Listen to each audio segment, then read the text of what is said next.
আসসালামু আলাইকুম, welcome to my page. দূরে এবং কাছে যে যেখান থেকে আমার ভিডিওটা দেখছেন, আশা করছি সকলে অনেক অনেক ভালো আছেন।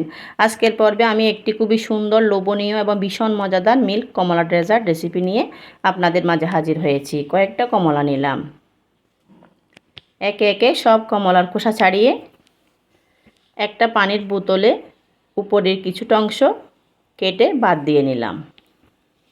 এবার চুলায় একটা হাঁড়িতে হাফ কেজি তরল দুধ,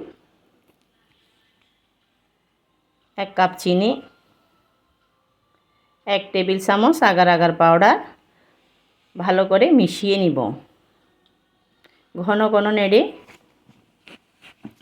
মিশ্রণটা এরকম আটালো হয়ে এলে একটা চিকন কাঠির সাহায্যে কমলাগুলো গেঁথে খারের বোতলের মাঝখানে এভাবে দিয়ে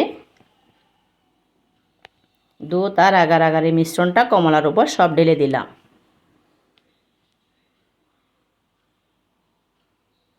কিছুক্ষণ এভাবে ফ্রিজে রেখে ঠান্ডা করে একটা প্লেটে নিয়ে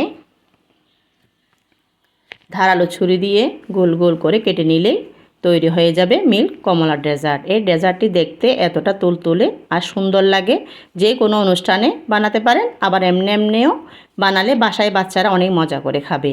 আমার মনে হয় এর থেকে সহজ ডেজার্ট আর হতে পারে না। সবাই ভালো থাকবেন, সুস্থ থাকবেন। আল্লাহ হাফেজ।